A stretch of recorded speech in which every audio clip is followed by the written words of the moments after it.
In the summer of 1894, the American economy came to a screeching halt. Sabotaged tracks and burning train engines littered the rail yards of Chicago, marking the climax of a crisis that had gripped the nation. 250,000 railroad workers had walked off the job. From the Midwest to the Pacific, the infrastructure that moved the country's food, fuel, and mail had simply ceased to function.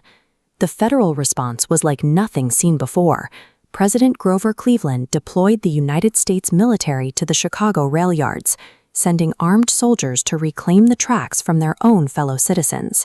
At the center of this uprising was Eugene V. Debs. As the leader of the railway union, he was branded a public enemy and faced the very real prospect of federal prison for defying the president. This wasn't a war against a foreign power. It was a domestic struggle that forced a difficult question. How did a nation that had so recently ended slavery descend into a violent conflict between industrial titans and its own working class? To understand the scale of that violence, we have to look back to 1877. This was the year Reconstruction ended, and with it, the federal government's focus shifted away from the civil rights of the South and toward the rapid industrial conquest of the West. The primary engine of this growth was the Transcontinental Railroad. It connected the coasts and slashed travel times across the continent, generating a massive influx of capital for the men who owned the lines. But that wealth came at a steep human cost. The laborers building the tracks and feeding the furnaces worked for meager wages in lethal conditions, living in the cramped and neglected corners of a booming nation.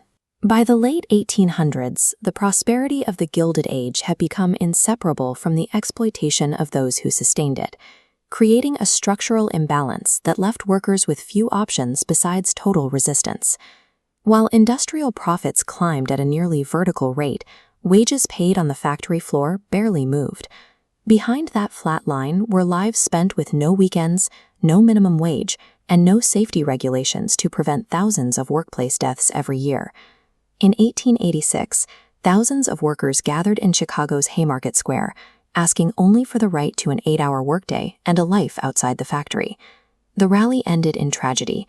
An unknown person threw a bomb into the police line, and officers responded by firing indiscriminately into the crowd. It was the first time the labor movement had seen blood spilled on this scale. Industrialists used the Haymarket tragedy as a weapon. They painted union members as dangerous radicals, allowing them to justify even more aggressive measures against any worker who dared to organize.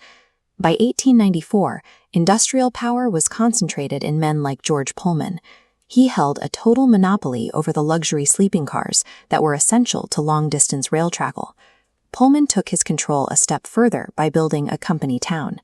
He owned the factories where his employees worked, the houses where they slept, and even the local church where they prayed. When an economic downturn hit, Pullman slashed worker wages by nearly a third, but he didn't lower the rent on the homes he forced them to live in. This localized monopoly trapped families in a cycle of debt. With their livelihoods and their homes both controlled by a single man, a massive strike became the only leverage they had left to survive. The Pullman workers found an ally in Eugene V. Debs. His American Railway Union realized that a single factory strike wasn't enough. They needed to weaponize the entire rail system. The ARU launched a boycott, refusing to handle any Pullman car. The rail network froze node by node, radiating outward from Chicago. Owners countered by attaching U.S. mail cars to Pullman trains, turning a labor dispute into a federal offense to force government intervention. President Grover Cleveland sided firmly with the industrialists. Claiming he was protecting the mail, he authorized a massive military intervention to break the strike by any means necessary. Federal troops marched into Chicago, clashing violently with the strikers. The uprising was crushed, the union shattered, and Debs called off to a federal cell. The government's response in 1894 established a precedent that would last for years. The military was now a tool for maintaining industrial order, and corporate property would be protected even at the cost of American lives. The strike was over, but the optics were a nightmare. The sight of federal troops killing workers to protect railcar profits left the public and the government in a state of shock. In a panicked attempt to appease a furious working class, Congress rushed to pass legislation just days after the strike ended.